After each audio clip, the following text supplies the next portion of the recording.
In this video, we are learning consonants found in Japanese. If you haven't checked out my other video that talks about Japanese vowels, In this video, we are learning consonants found in Japanese. If you haven't checked out my other video that talks about Japanese vowels, you can find the link in the description box. Please go have a look before continuing to watch this video.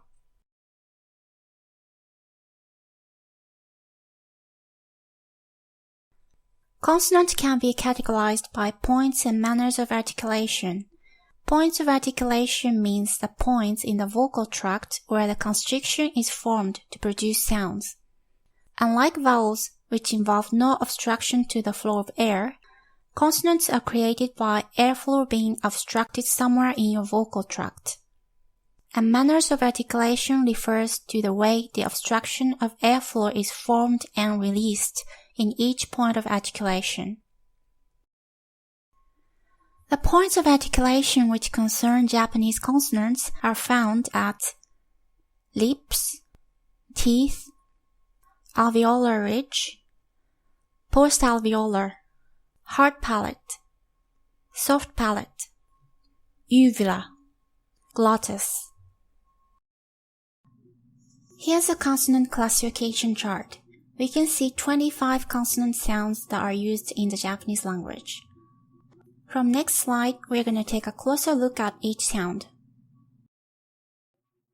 First, we're going to take a look at bilabial consonants, whose point of articulation is at the lips. Bilabial consonants occur when you block the airflow using both of your lips.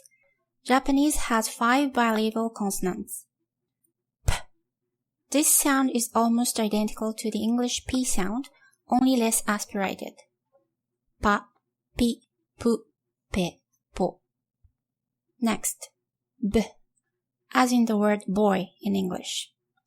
It's found in the letters ba, bi, pu, pe, po. N, as in the word map in English. It's found in the letters ma, mi, mu, me, mo. This sound can also occur as an allophone of N before bilabial consonants. This sound doesn't have an English equivalent. It occurs in the letter hu in the ha column, as in hune, but also found in sounds such as fa, fi, fe, fo, that are mainly used only for long words.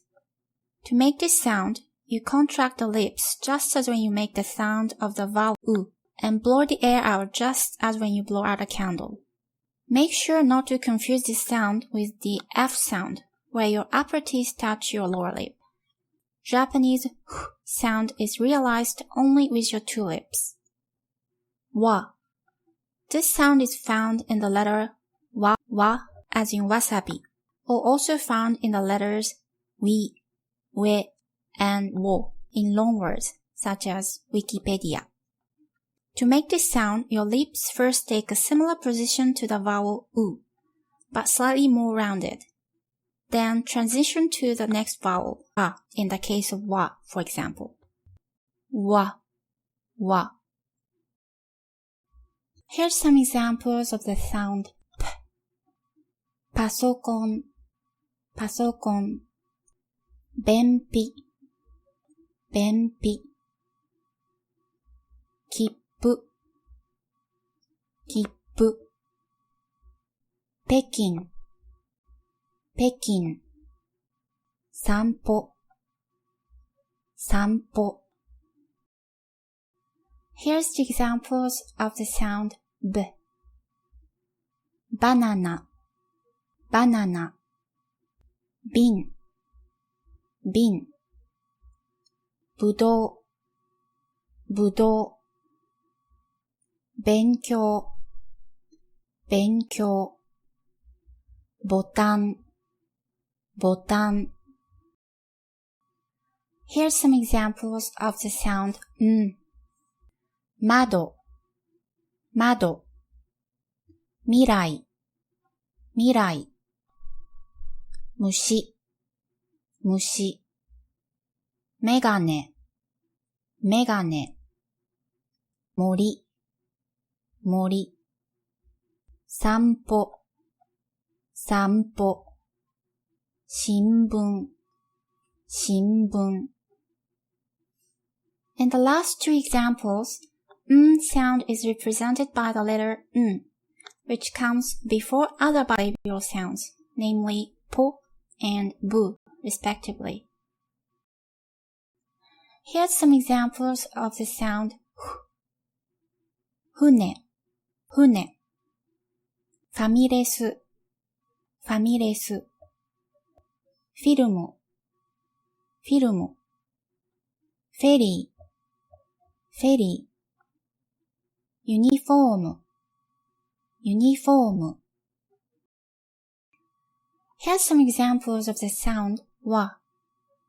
わさび、わさび、ウィキペディア、ウィキペディア、ウェイター、ウェイター、ウォーキング、ウォーキング. Next we have denti-alveolar consonants. They occur when the blade of your tongue touches against your alveolar ridge and upper teeth. Denti-alveolar consonants that are found in Japanese are t, ta, te, to, d, da, de, do. Please note that compared to English t and d sound that occur on the alveolar ridge behind the teeth, their Japanese equivalents occur slightly forward, touching the upper teeth. Here's some examples of the sound t. Tako, tako, 手紙、手紙、戸棚、戸棚. And here's the examples of the sound d. 大学、大学、電池、電池、道路、道路. Next we have alveolar consonants. They are articulated by your tongue touching against your alveolar ridge, which is where your teeth meet your gums. S, as in sound in English. Sa, su, se, so. Z, as in zoo in English. It's a fricative. Za, zu, ze, zo. This sound occurs in the middle or at the end of a word, such as 星座, 地図. Z, as in hands in English. It's an affricate, so it begins as a stop and releases as a fricative. Za, zu, ze, zo. It only occurs either at the beginning of a word or after the letter n, such as 雑誌, 図鑑.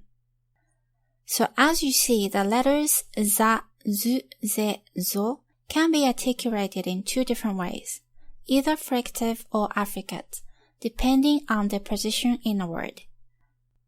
Ts, as in tea in English. Tsu.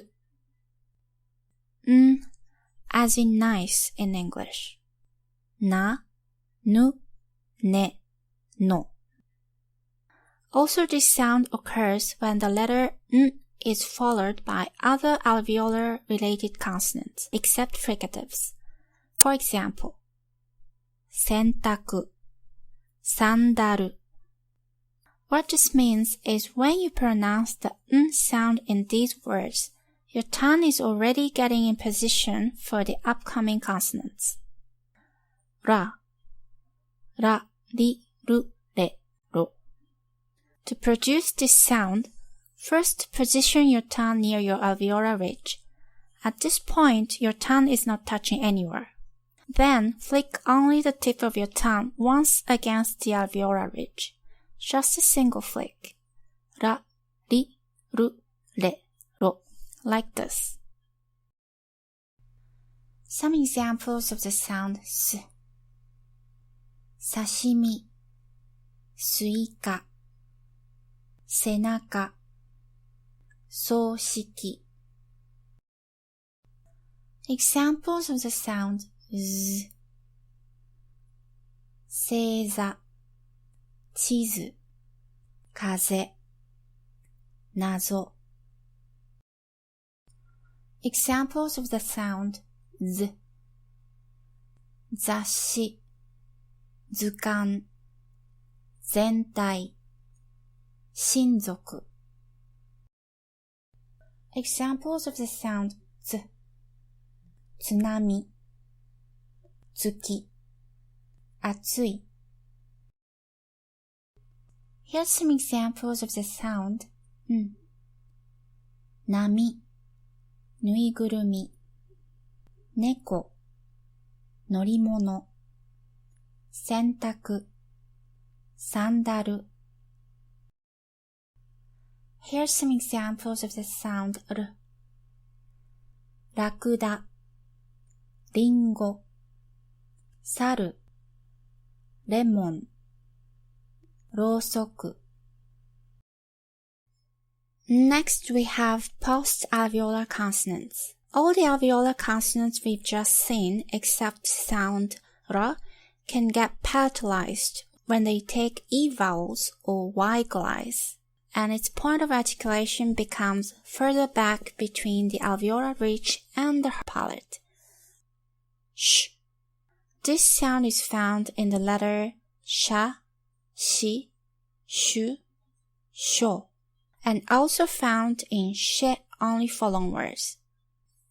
J, ja, j, j, jo, and j for long words. It's a fricative just like z, therefore occurs in the middle or at the end of a word, such as shinja, chijin. J, ja, ji, ju, jo, and the letter j only for long words. It's an affricate just like d, thus only occurs either at the beginning of a word or after the letter n, as in jaguchi, jikan. Notice just like the letters za, zu, ze, and zo, the letters ja, ji, ju, je, jo are also articulated in two different ways according to their position in a word. Ch, cha, chi, chu, cho, and che only for long words. N, nya, ni, nyu, nyo. Here's some examples of the sound sh. 社会、新聞、宿題、紹介、シェイクスピア。Here's some examples of the sound j. 信者、知人、50、市場、アルジェリア。Here's some examples of the sound j. 蛇口、時間、受験、常識、ジェットコースター。Here's some examples of the sound ch. 茶色、地球、中国、朝鮮、アーチェリー。And here's some examples of the sound n. 般若、日本、牛乳、尿。Palatal consonants are articulated with the middle or back part of the tongue raised to the hard palate. Y, as in yes in English. Ya, you, yo. Hi, and the letters hya, hi, hyu, hyo. Some examples of the sound yu. 野菜、部屋、夢、夜。Now some examples of the sound hi. 100、昼、日向、ひょう。And next we have velar consonants. You make velar consonants when you raise the back of your tongue to the soft palate, also known as the velum, to block or restrict airflow. The velar consonants found in Japanese are k, as in kiss in English, but less aspirated. Ka, ki, ku, ke, ko. G, as in good in English. Ga, gi, gu, ge, go. Ng, as in king in English. This is an allophone of n, which occurs before other velar consonants, namely k and g. For example, kangofu, shinkansen. Also, some speakers may use this sound as an allophone of g in the middle of a word. For example, kangi instead of kagi, or sagasu instead of sagasu. So you may say kangi o sagashite imasu instead of kagi o sagashite imasu. Examples of the sound k: kawaii, kinoko, kumo, kekka, kodomo. Examples of the sound g: gan, ginkou, dougu, genin, shigoto. Examples of the sound ng: kangofu, shinkansen, sankyaku, kagi, sagasu. Uvular consonants are articulated with the back of the tongue against the uvula. Japanese has one consonant as such, which is a uvular nasal. It only occurs at the end of a word. Examples of the sound n: hon, nihon, san, yon. Glottal consonants are consonants that use the glottis as their primary articulation, and Japanese has one glottal consonant, which is h. To produce this sound, you'd constrict your throat a little bit and breathe out through your mouth. Ha, he, ho. Examples of the sound h: hai, henka, hondana. So this is it. I hope you found this video useful. If you have any questions or comments, please let me know in the comment below. Thank you for watching. See you next time.